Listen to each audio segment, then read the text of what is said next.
Hi hello welcome to our channel. నేను మీ సిరి. ఈరోజు మనం చెప్పుకోబోయే కథ మిసెస్ అగస్త్య పార్ట్ 119. కథలోకి వెళ్ళే ముందు వీడియోని లైక్ చేసి అలాగే మన ఛానల్ని సబ్స్క్రైబ్ చేసుకోవడం మర్చిపోకండి ఫ్రెండ్స్. ఇక కథలోకి వెళ్ళిపోదాం. మంచినీళ్ళ బాటిల్ అతనికి ఇచ్చింది శ్రీకళ. అప్పటి వరకు మర్చిపోయిన దాహం గుర్తొచ్చింది రామ్కి. ఒక్కసారిగా బాటిల్ నీళ్లు తాగేశాడు. చెమటతో తడిచిపోయిన అతని శరీరం, వాడిపోయిన అతని ముఖం చూస్తుంటే ఆమెకు విషయం అర్థమైపోయింది. ఆమె మీద అతనుకున్న ఫీలింగ్ కూడా నెమ్మదిగా అర్థమైపోయింది కళకి. వాటర్ బాటిల్ పక్కన పెట్టేసి కళని దగ్గరికి లాక్కున్నాడు. ఆమె గుండెల్లో ముఖం దాచుకున్నాడు. కళ వెనక్కి పడిపోయింది. ఆమె ఎక్కడికి వెళ్ళిపోయిందో అనే ఆలోచన అతన్ని కుదురుగా ఉండనివ్వలేదు. అలాగే ఆమె ఎదలో ముఖం దాచుకుని ఆమెను చుట్టుకొని పడుకున్నాడు రామ్. అతని బిహేవియర్కి కళకి ఆశ్చర్యం కలుగుతోంది. బావా, నేను ఎక్కడికి వెళ్ళను అంటూ నెమ్మదిగా అతని జుట్టు నిమరసాగింది శ్రీకళ. అలాగే అతను నిద్రపోయాడు. ఆమెను గట్టిగా పట్టుకుని మరీ పడుకున్నాడు. కళకి సంతోషంతో నిద్ర పట్టడం లేదు. తెల్లవారుజామున ఎప్పుడో నిద్ర పట్టింది శ్రీకళకి. మరోవైపు చందన తల చుట్టూ ఉన్న కట్టు తీసి బ్యాండేజ్ మాత్రం వేశాడు ఆనంద్. ఇంకో 1 మంత్ రెస్ట్ తీసుకున్నావంటే పూర్తిగా హెల్దీ అయిపోతావు అని అంటూ ఆమెను చూశాడు. ఏంటి 1 మంతా? అప్పటికి నాకు పిచ్చి పడుతుంది. ఇప్పుడు నేను చాలా బాగున్నానుగా అంటూ తన పనులు తను చేసుకోవడం మొదలుపెట్టింది చందన. మొండిదానివి, వినవు. అతను సీరియస్ అయ్యాడు. మీరు మరీ నన్ను పేషెంట్ని చేయకండి అంటూ జుట్టు ముడిపెట్టుకుంది చందన. కాలు నొప్పి, చెయ్యి నొప్పి తగ్గిపోయింది, కానీ తలకి తగిన గాయం ఇంకా పచ్చిగానే ఉంది. అది కదిలించకపోతే నొప్పి ఏం లేదు. చందన, చెప్పిన మాట విను అన్నాడు ఆనంద్. 1 వీక్ బెడ్ రెస్ట్ అయితే తగ్గిపోతుంది. ఆల్రెడీ నేను బెడ్ రెస్ట్లోనే కదా ఉన్నాను అంటూ భుజాలు కదిలించింది. చీర తీసుకుని స్నానానికి వెళ్ళడానికి సిద్ధమైంది. అతనేం మాట్లాడకపోవడంతో వెనక్కి తిరిగి చూసింది. బెడ్ రెస్ట్కి ఆనుకుని కూర్చుని ఆమెనే చూస్తున్నాడు ఆనంద్. నవ్వుకుంటూ అతని దగ్గరికి వచ్చింది చందన. చూడండి, నేను చాలా చాలా బాగున్నాను అంటూ అటు ఇటు నడిచి చూపించింది చందన. ఎక్కడ బాగున్నావు? వీక్గా ఉన్నావు అని అన్నాడు ఆనంద్. నాకు అలా ఏమీ అనిపించడం లేదు.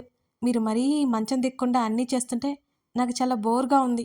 ఇంట్లోనే ఉంటాను కదా, మీరేం కంగారు పడకండి. నా కోసం రోజు ఇంట్లోనే ఉండిపోతున్నారు మీరు కూడా. పనులుంటే చూసుకుని రండి. రవణమ్ముందిగా అని అంది చిరునవ్వుతో అతనికి నచ్చజెప్తూ. సరే, ఇప్పుడు కాదు, ఆఫ్టర్నూన్ వెళ్తాను. స్నానానికి వెళ్తున్నావు, హెల్ప్ ఏమైనా కావాలా అనగానే చివుక్కుమని తల తిప్పి చూసింది చందన. ఆ ముఖంలో చిలిపిదనం గమనించి అక్కర్లేదులేండి అని చెప్పి మూతి తిప్పి ఆమె వెళ్ళిపోయింది. ఆమె క్షేమంగా ఉన్నందుకు అతను చాలా రిలాక్స్ అయ్యాడు. మరొకరిని కూడా కోల్పోవడానికి సిద్ధంగా లేడు ఆనంద్ ఎంత మాత్రమో.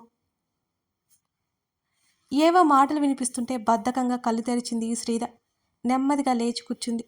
రాత్రి ఆలస్యం కావడంతో తలంతా పట్టేసినట్టుంది. మెడ వరకు దుప్పటి లాక్కుంది. కార్పెట్ మీద పడుకుని ఉన్నాడు అగస్త్య. పక్కనే కూర్చుని బొమ్మలన్నీ ముందు వేసుకుని ఆడుతోంది తన కూతురు. కూతురితో మాటలు చెబుతూ ఆడిస్తున్నాడు అతను. వాళ్ళిద్దరూ నవ్వులు చూడగానే శ్రీధ ముఖం సంతోషంతో విచ్చుకుంది. గుడ్ మార్నింగ్ రాక్షసుల్లారా అంటూ గలగలా నవ్వింది శ్రీధ. ఇద్దరు శ్రీధ వైపు ఒక చూపు చూశారు. అయినా పట్టించుకుంటేనే కదా శ్రీధ. మమ్మా, డాడా, టాయ్స్ అంటూ తన దగ్గర ఉన్న కొత్త బొమ్మలు ఎత్తి చూపించింది అవంతి. వావ్! శ్రీధ కూడా తన సంతోషాన్ని ఎక్కువ చేస్తూ కూతురి సంతోషం చూసి అరిచింది. తల్లి కూడా సంతోషపడ్డం చూసి బామ్మ అంటూ బుడిబుడి అడుగులతో లేచి బామ్మకి చూపించడానికన్నట్టు తలుపు దగ్గరికి రాగానే మూసి ఉన్న తలుపు వైపు చూసి తండ్రి వైపు చూసింది అవంతి. అగస్య లేచి డోర్ లాక్ ఓపెన్ చేశాడు. ఒక్క క్షణం ఆగకుండా బయటికి పరిగెట్టింది ఆ బుడ్డది. స్లో బేబీ, స్లోలీ తండ్రి చెప్పగానే అడుగులు నెమ్మదించాయి అవంతికి. పాప మెట్లు దిగి బామ్మ గదిలోకి వెళ్లే వరకు అతను పైనుంచి చూస్తూనే ఉన్నాడు. బామ్మ అవంతితో పాటు హాల్లోకి వచ్చిన తర్వాత అతను తిరిగి గదిలోకి వచ్చాడు. అతను వచ్చేసరికి శ్రీధ మళ్ళీ ముసుగేసుకుంది. లేజీ ఫెల్లో ఆమెకు వినిపించేలా చెప్తూ ఆమె పక్కకు వచ్చాడు అగస్త్య. రాత్రి నిద్రపోనిచ్చావా నన్ను అంటూ అటువైపుకు తిరిగి ఉన్న ఆమె వీపు స్పష్టంగా కనబడుతుంటే వీపు మీద ముద్దు పెట్టుకున్నాడు అగస్త్య. నవ్వుకొని అయినా లేవలేదు శ్రీధ. మార్నింగ్ సెషన్ స్టార్ట్ చేద్దామా మరి అని అడుగుతూనే దుప్పటి లాగబోతుంటే గట్టిగా పట్టుకుంది శ్రీధర్. బాబోయ్, అంత పని చేయకు నువ్వు అన్నదే కానీ లేవలేదు. ఇన్ని మాటలు చెప్తున్నావు కానీ నువ్వింకా లేవట్లేదుగా. ఆమెను తన వైపుకు తిప్పుకుని చెంపల మీద ముద్దు పెట్టుకున్నాడు. శ్రీధర్ కళ్ళు మూసుకుని నవ్వుతుంటే కసుక్కున కొరికేశాడు. ఒక్క అరుపు అరిచింది. అతని వైపు కోపంగా చూసింది శ్రీధర్. రాక్షసుడిలా తయారైపోతున్నావు నువ్వు అని అంటూ అరిచింది ఆమె. దుప్పటిలో గుండా ఆమె నడుము చుట్టూ చెయ్యేసి ఆమె నెక్ మీద ముద్దు పెట్టుకున్నాడు. అచ్చు అలాగే మరోసారి కసుక్కున కొరికేశాడు. అతని బుగ్గల మీద తన పళ్ళని దించి పారిపోతుంటే ఆమెను గట్టిగా పట్టేసుకున్నాడు.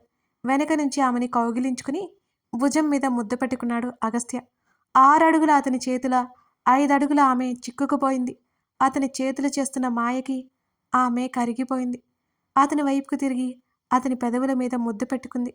నెమ్మదిగా ఆమె ముద్దుకు సహకరించి వదిలాడు. ఆమె జుట్టు సవరించాడు. ఇవాళ ఎవరినో కలవాలి అన్నావు కదా. అతను నెమ్మదిగా చెప్తుంటే విషయం గుర్తొచ్చి ఉలిక్కిపడి లేచి కూర్చుంది శ్రీధర్. అవును, గుర్తు చేసినందుకు థ్యాంక్ యూ అంటూ అతని చెంప మీద గట్టిగా ముద్దు పెట్టుకుని అలాగే దుప్పటి చుట్టుకుని బాత్రూం వైపుకి పరుగు పెట్టింది శ్రీధర్. అతను నవ్వుకుంటూ తల కింద చేతులు పెట్టుకొని రిలాక్స్డ్గా వెనక్కి వాలాడు. శ్రీకళ కన్నా ఉదయాన్నే ముందుగా నిద్రలేచాడు రామ్. రాత్రి జరిగిందంతా అతనికి గుర్తుకొచ్చింది. ఒక్కసారిగా శరీరం అదో రకమైన భయానికి గురైంది. అతని గుండెల్లో ముఖం దాచుకున్న శ్రీకళ వైపు ఒకసారి చూశాడు. ఆమె తల మీద ముద్దు పెట్టుకున్నాడు. శ్రీకళ కదిలింది. మరోవైపుకి తిరిగి పడుకుంది. స్నానాదులు మరిచిన శరీరం చిరాగ్గా అనిపిస్తుంటే అసలే ఆకలి కేకలు పెడుతుంటే అతను ఫ్రెష్ అయ్యి టిఫిన్ తీసుకురావడానికన్నట్టు లాక్ చేసి బయటికి వెళ్ళాడు రామ్. రామ్ తిరిగి వచ్చేసరికి కళ స్నానానికి వెళ్ళిపోయింది. ఆమె షవర్ కింద నిలబడింది. రాత్రి జరిగిందంతా గుర్తుకొస్తుంటే ఆమె మనసంతా తేలిగ్గా ఉంది. రామ్ తను లేకుండా బ్రతకలేనని చెప్తుంటే ఆమెకది చాలనిపించింది. కాసేపటికి ఆమె బయటికి వచ్చింది. ఈ మధ్యకాలంలో లేనట్టు చీర కట్టుకుంది. రామ్ బెడ్ మీద కూర్చొని ఆమెనే చూస్తున్నాడు. అతన్ని చూడకుండానే గదిలో నుండి బయటికి వెళ్ళిపోయింది కళ. అతని ముఖం మ్లానమైపోయింది. తర్వాత ఆమె పూజ చేస్తున్నట్టు అగరబత్తి పొగలతో పాటు గంట శబ్దం వినిపించింది. జుట్టు తుడుచుకుంటూ మళ్ళీ గదిలోకొచ్చింది కళ. రామ్ వైపు నెమ్మదిగా చూసింది ఆమె. 10 నిమిషాలు బావా, టిఫిన్ రెడీ చేస్తాను. అప్పటికే ఆమె ఆలస్యంగా లేవడంతో చిన్నబుచ్చుకున్న ముఖంతో చెప్పింది కళ. ఆల్రెడీ నేను తెచ్చాను, కిచెన్లో ఉన్నాయి అనగానే ఆమె ఆశ్చర్యపోయింది. ఇలా ఎప్పుడూ అతను చేయకపోవడంతో అతని బిహేవియర్కి ఆశ్చర్యపోక ఇంకేం చేస్తుంది తను. క్రీమ్ కలర్ చీర మీద ఆకుపచ్చ లతలతో పాటు గులాబీలు పొదిగి ఉన్నాయి. నిండు ఆకుపచ్చ బ్లౌజ్ తడి చుట్టూ ముందుకు వేసి చేత్తో టవల్ పట్టుకుని ఉంది కళ. ఫ్రెష్ అవ్వగానే ఆమె ముఖం మరింత ప్రశాంతంగా కనిపిస్తోంది అతనికి. అతని చెయ్యి చాపగానే అప్రయత్నంగా అతని దగ్గరికి నడిచింది కళ. ఆమెలో ఇంకా అంతో ఇంతో కంగారు దాగి ఉంది. ఆమె చేతిని పట్టుకుని తన మీద కూర్చోబెట్టుకోగానే కళ్ళు ఎత్తి చూసింది. ఆమె భుజం మీద ఉన్న జుట్టును వెనక్కి వేశాడు. నన్ను వదిలేసి వెళ్ళిపోదామనుకున్నారా? ఆమె చెంప తడుముకుంటూ అడిగాడు. లేదు బావా, లేదు, నేనెందుకు అలా చేస్తాను? ఆమె మాటలకు అతను విస్తుపోయినట్టు చూశాడు. ఏంటే నువ్వనేది? నువ్వు వెళ్ళిపోవాలనుకోలేదు? ఆమె అబద్ధం చెప్తుందేమో అనుకున్నాడు రామ్. లేదు బావా, నువ్వు తిట్టేసి వెళ్ళిపోయాక కోపం వచ్చింది, వెళ్ళిపోవాలని అనుకున్నాను అంటూ రామ్ వైపు చూసి మెల్లిగా కళ్ళెత్తింది. ఆ తర్వాత వెళ్ళాలి అనే ఆలోచన మానేశాను. నేను వెళ్ళిపోతే నువ్వు ఒంటరివాడివైపోతావని నాకు భయం, అందుకే వెళ్ళలేదు అనగానే ఆమె వైపే కొన్ని క్షణాలు చూశాడు, మాటలే రానట్టు. మరి ఆ లెటర్ అని అడిగాడు రామ్. అది ఆ కోపంలో రాసి తెలివి వచ్చాక విసిరి డస్ట్బిన్ దగ్గర పడేశాను. అది పడలేదనుకుంటా, గుటకలు మింగుతూ చెప్పింది. అతను నోరెళ్ళబెట్టి చూశాడు. మరి రాత్రి ఎక్కడికి వెళ్ళిపోయావే? 10 కిలోమీటర్లు కాలినడకతో తిరిగాను అని అన్నాడు అదోలా చూస్తూ. ఒక వెర్రి నవ్వొకటి నవ్వింది కళ. రామ్ కళ్ళు చిన్నవి చేసి చూశాడు. ఎంత భయపడ్డాడో అతనికే తెలుసు. అతనికొచ్చే కోపాన్ని తగ్గించుకుంటూ పళ్ళు బిగించాడు రామ్. ఆమె భయంగా లేవబోతుంటే ఆమె చుట్టూ చెయ్యేసి లాక్కున్నాడు. చెప్పు అన్నాడు కాస్త గంభీరంగా ముఖం పెట్టి. అది బావా, నువ్వింకా ఇంటికి రాలేదు. రోజు లేట్ అవుతుందని గుడికి వెళ్ళాను. ఇవాళ కూడా రోజులాగే అక్కడ కాసేపు కూర్చున్నాను. తిరిగి వస్తుంటే కళ్ళు తిరిగాయి. పొద్దున్నుంచి ఏం తినకపోవడంతో నీరసంగా అనిపించింది. నాకు తెలియకుండా స్పృహ తప్పిపోయాను. ఆ గుడిలో పనిచేసే పూజారి గారు వాళ్ళ వైఫ్ నన్ను తీసుకెళ్ళిపోయారు. నాకు మెలకువ వచ్చిన తర్వాత మళ్ళీ కలుస్తానని, నువ్వొస్తావని, కంగారు పడతావని త్వరగా వచ్చేశాను అని అన్నది కల. వాళ్ళు ఏదో చెప్పడానికి తనని ఆపడం గుర్తొచ్చింది రామ్‌కి. అతనే కల కోసం వినకుండా హడావిడిగా వచ్చేసాడని గుర్తుంది. రామ్ ఎలా రియాక్ట్ అవుతాడోనని కంగారుగా చూస్తోంది కల. నన్ను వదిలిపెట్టిపోయే ఆలోచన నీకుందా? పర్లేదులే చెప్పవే అని అన్నాడు రామ్. అస్సలు లేదన్నట్టు బుర్ర అడ్డంగా ఊపింది కల. రామ్ రిలాక్స్ అయ్యాడు. ఆమెకి వెళ్ళిపోవాలన్న ఆలోచన వచ్చి ఆమె విరమించుకుంది. తన ప్రవర్తనకి తనే సిగ్గుపడ్డాడు. సరే రెడీ అవ్వు, బయటికి వెళ్దాం అన్నాడు. ఆఫీస్ లేదా బావా నీకు?